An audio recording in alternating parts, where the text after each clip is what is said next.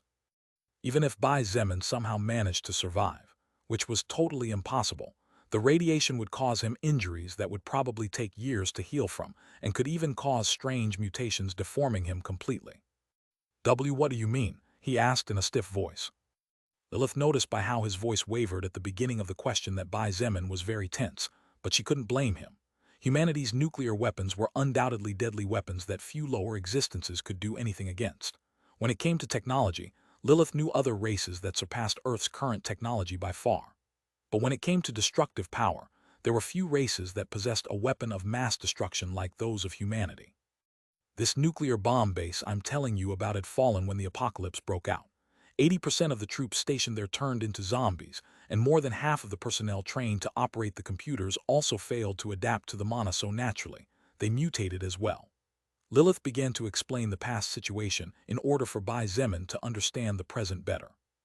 The operators managed to kill all the zombies inside the control room, thanks to the fact that as humans they still maintained their intelligence, unlike the initial zombies who only move by instinct towards the nearest target. These operators stayed locked in there and barely survived by eating bagged relief food specially prepared for emergencies, similar to what many astronauts eat. But 2 days ago, someone arrived at the nuclear bomb base with a large army. A large army? Bai Zemin seemed to think of something, so he hurriedly asked, Lilith, this large army you speak of is composed of military men. Lilith nodded and said in a serious voice, the leader of this army is also not lacking of soul evolvers. In fact, this person is a soul evolver and a considerably powerful one at that. Although not on the level of Shangyu and Bingzhu, probably only someone on the level of that Russian girl named Evangeline could do something about it. Maybe and just maybe, Chen He with his most powerful attack could also do something against this person. Bai Zemin remained silent for a long time, thinking carefully about the information Lilith had just given him. If the other side only had an armed army, then he didn't have to fear anything. Bai Zemin was confident that his Blood Spear Legion alone was more than enough to wipe out an army of several tens of thousands regardless of the losses. However, when soul evolvers were added to the mix in large numbers, things were very different.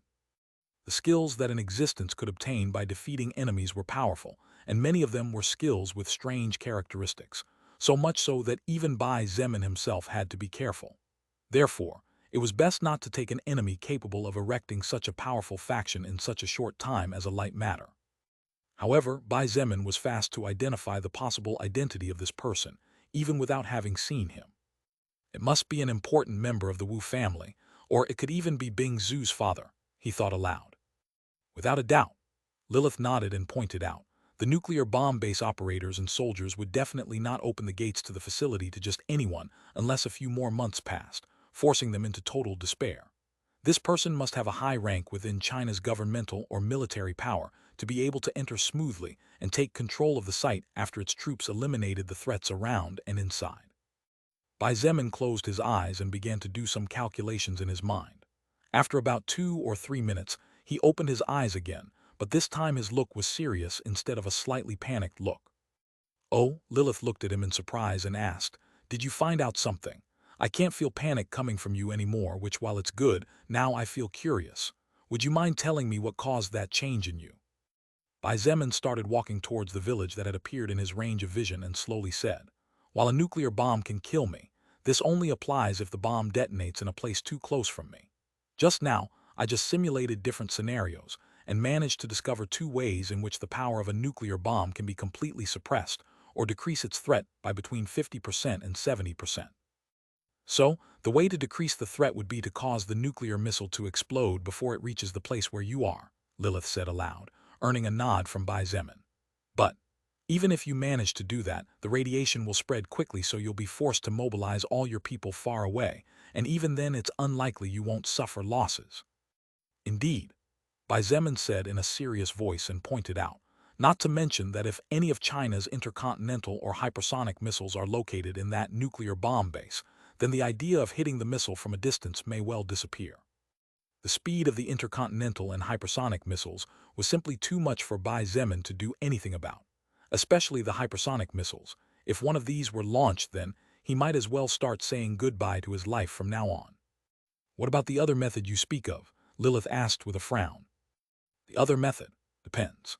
Bai Zemin sighed and ruffled his hair as he said, If the other party were to attack me with a normal nuclear missile, then maybe I could do something using gravity manipulation and blood manipulation along with shadow blink. But then again, if what the other party uses is a hypersonic or intercontinental missile, all I can do is use the power of the tidal irregular to flee to another world. At the end of the day, Bai Zemin was still too weak to call himself unstoppable and invincible under the heavens. He clenched his fist tightly secretly, as a burning flame of desire began to blaze in his midnight black eyes. Stronger, stronger. It still wasn't enough. Even after all he had battled, even though he had been on the brink of death so many times, and even though he had suffered such great injuries, he was still as small as an ant. Bai Zemin felt useless for not even being able to do anything against humanity's strongest weapon created before evolution. At the thought of fleeing to avoid death, Bai Zemin's stomach churned and the urge to vomit due to disgust flooded him for an instant. He, who had never taken a step back in a battle to the death, was actually thinking of running away to save his life. So pathetic, he whispered under his breath as he gritted his teeth. Lilith watched his back as she walked behind him but said nothing at his whisper. Bai Zemin had managed to emerge victorious in every battlefield he stepped on. Even powerful Fourth Order warriors failed to end his life, and on the contrary, one of them was wounded by his blows while another was killed partly thanks to him. Therefore, Lilith understood how he was feeling right now since in the past she went through something similar. In fact, every powerful warrior and all the brilliant talents experienced what Bai Zemin was experiencing now. Besides, this probably wouldn't be the only time he would feel like this. Bai Zemin, can I ask you a favor? Lilith said suddenly, causing him to pause to look back. Bai Zemin's eyes widened slightly as he saw the soft gaze Lilith was looking at him with, and without waiting for a response from him, she continued. I just want to ask you that if at any time you feel that all sense was lost, if at any moment you feel that your only purpose in this life is revenge, please remember that you are never alone. I will always, always be there to support you, she said with a smile that teetered between bittersweet and bitter. Bai Zemin was silent for a moment before quietly asking, why are you saying that all of a sudden? However, Lilith did not answer him and instead shook her head. No matter how much Bai Zemin tried, she said no more. Bai Zemin decided to leave the matter for later, but he kept Lilith's words in his heart because, so far, there was no word she had said just for the sake of saying. On the other hand, he began to think about what to do with the Wu family to which Wu Yijin belonged, as well as this possible future enemy that he had not yet faced but would probably have to face sooner or later. There were many things that Bai Zemin had to do, and many more things that needed to be planned very carefully. A single mistake, a misstep, and everything would fall apart in a matter of seconds. It was difficult to build a great skyscraper, but you would be surprised how easy it would be to bring it to the ground. An instant was all that was needed. On the other hand, Lilith continued to look at Bai Zemin's back with tenderness, anger, hatred, fear, and many emotions that were hard to explain, which made her mood not the best. But in fact, these emotions were not directed at Bai Zemin himself, but at something inside his soul, the rune of the unique skill, Blood Berserker's Wrath. Although the name was different, and probably the power granted to the user was different as well, Lilith knew a person with a skill that possessed side effects practically identical to the Blood Berserker's Wrath skill that Bai Zemin possessed. This skill was so powerful that it honestly shouldn't exist. However, as strong as it was, this skill was also deadly for the user. And worst of all, the user could do nothing to avoid the miserable fate that awaited it and all those around him. Lilith could only silently plead and pray to the fate that the worst would never happen. Otherwise, far from achieving her goal, she might end up losing the existence that currently meant the most to her. We are here. Bai Zemin's voice brought her out of her inner thoughts, and as she looked ahead, she noticed that at some point they had entered the abandoned village. Bai Zemin and Lilith walked silently through the mostly dirt streets surrounding the village and found bloodstains and gnawed bones littering the ground. Most of the doors of the houses had been opened or simply broken down, and a single glance to the inside was more than enough for anyone to understand that misery had struck those who formerly lived there. Don't tell me this place was also looted, Bai Zemin growled. He had gone far away from all his bases, past and current, all for the sake of finding a village that hadn't been looted, or else he probably wouldn't be able to use the power of his pagoda. Just then, the sound of footsteps from the distance came within Bai Zemin's detection range, causing his eyes to sparkle with joy. He rushed forward in a hurry, and seeing his enthusiasm, even Lilith couldn't help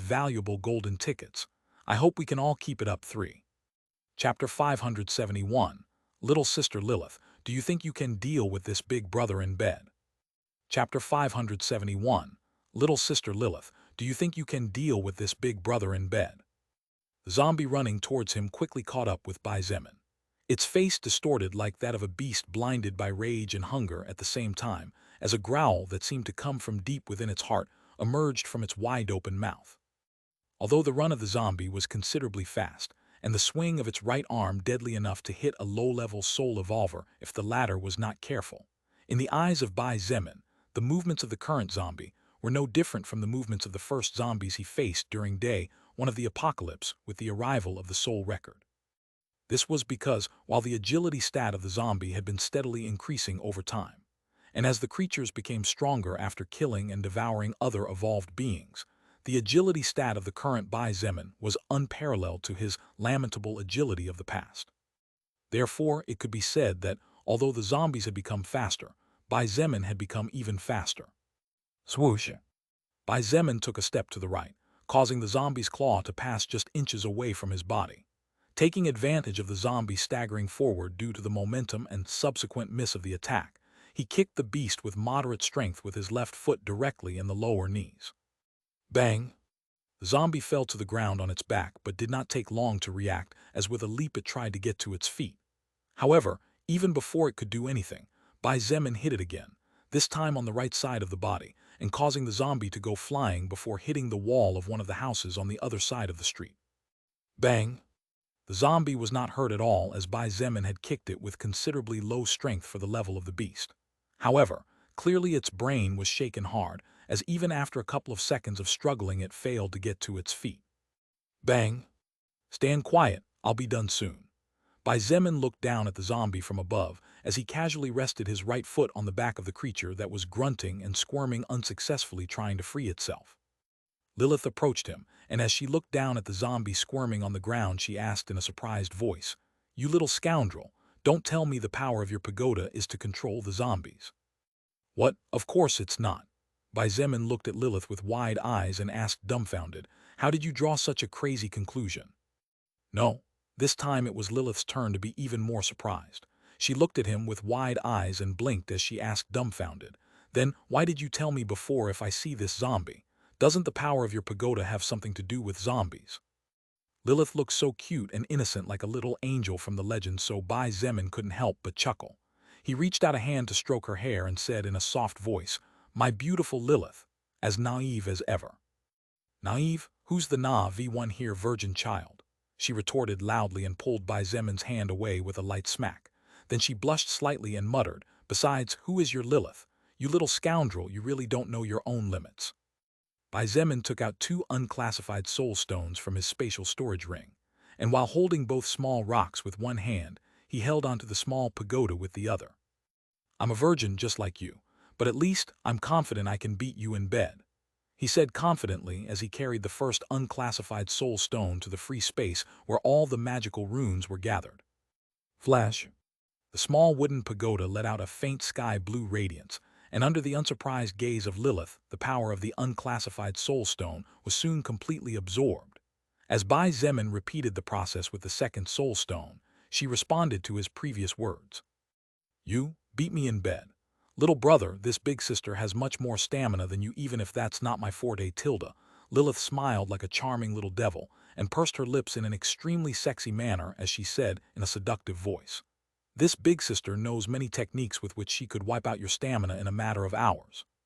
Bai Zemin threw the small wooden pagoda a little over 10 meters away, as he used the connection he had with it into his soul to activate it. Swoosh! Slowly but surely, the small wooden pagoda began to grow. It grew from 10 centimeters to 20 centimeters, then 30, then 50, and so it continued to grow very slowly. As Bai Zemin and Lilith watched the process with shining eyes, he looked at her sideways and said in a serious voice, "No matter how much stamina you have, unless your stamina is about several 100,000 points, neither you nor any other woman can beat me in bed." Lilith looked at him in confusion. What was wrong with this guy? Not only did he seem very confident, as if he actually had the means to defeat her if they ever rolled around under the sheets, but he didn't seem to be joking about it either. "There is nothing to be surprised about." Bai Zemin shrugged as he put some more strength into his leg to force the unruly zombie back to the ground. "My regeneration skill allows me to recover up to 50 stamina points by consuming one measly mana point. Considering that at that time we will be completely naked as we were created, my total mana will be 751 points, which means that apart from my 1240 natural stamina points, I would have over 37,000 stamina points reserved." Lilith's face changed tremendously when she heard this, but Bai Zemin was not done yet, as when the wooden pagoda reached 2 meters high and continued to grow sideways, he continued, "Now, let's not forget my overlap regeneration ability. With this second activation of the regeneration skill, I can easily recover my maximum mana points at least 10 times before I need to stop in order to avoid overloading my soul. This, consequently, could translate to over 370,000 stamina points." Bai Zemin turned his face to look at Lilith with a raised eyebrow and said arrogantly, "So, you think you can deal with this big brother's might in bed?" "Little sister Lilith." Lilith was no longer smiling, and instead her eyes were wide open as she stared at Bai Zemin intently. She had forgotten for a moment what the second activation overlap regeneration meant along with the skill regeneration, but now that Bai Zemin pointed it out, she finally understood one thing: the current her really couldn't tease him anymore in this aspect. What kind of monster are you?" Lilith asked while covering her upper body with both arms. She looked at the surroundings and cried out, "Help! A sex machine is about to assault this young lady." Forget about several 100,000 points. Lilith's stamina was not as high as Bai Zemin might think. If Bai Zemin and her really engaged in sexual acts and he cheated by using his skills to empower himself, then Lilith might have to use a wheelchair for several months despite being a sixth-order existence. HMPH. Bai Zemin snorted and kicked the zombie, sending it flying straight into the pagoda that was over 10 stories tall and about 7 meters wide. He watched as the door of the wooden pagoda closed with a bang, and then the runes surrounding the wooden building began to release a faint sky-colored radiance that felt as warm as the sun's rays on a winter's day. As Lilith watched the pagoda with shining eyes, she felt Bai Zemin put one of his arms around her shoulders and pulled her close to him. She did not fight back but instead looked at him with hidden bitterness. "Little sister Lilith, why so shy?" Bai Zemin used the same tone of voice she often used with him and teased, "Come, let's get to know each other better, how about it? This daddy here will teach you the pleasures of the universe to the point where you won't want to leave my room." Bah. Lilith pulled off Bai Zemin's arm and turned to look at him, gasping in indignation. "Surnamed Bai, you really are shameless. Do you dare to compete with this young lady without cheating? Or perhaps without using skills you have no self-confidence?" Bai Zemin folded his arms and said indifferently while looking up at the sky, "The skills that are engraved in my soul are part of my existence, so to say that I am cheating is a bit too much. However, this young master here is patient, so he won't argue with you. In any case, as a first-order existence, I'm already capable of beating you if I really give it my all. So, when I break through a couple of orders further, I'll be able to take you to see the stars with a couple of thrusts." Maybe it was a side effect of the completely cracked stone heart rune, or maybe it was because the skill itself had weakened on Lilith. But the current Bai Zemin had no shame in speaking his thoughts up front when it came to physiological matters, and she was involved. The corner of Lilith's mouth twitched for an instant before she pouted. "HMPH, I'm not talking to you anymore, bully." She looked like a little girl who had been bullied by someone bigger, and seeing her like that, Bai Zemin really didn't know whether to laugh or cry. He smiled slightly and said in a matter-of-fact voice, "How am I a bully?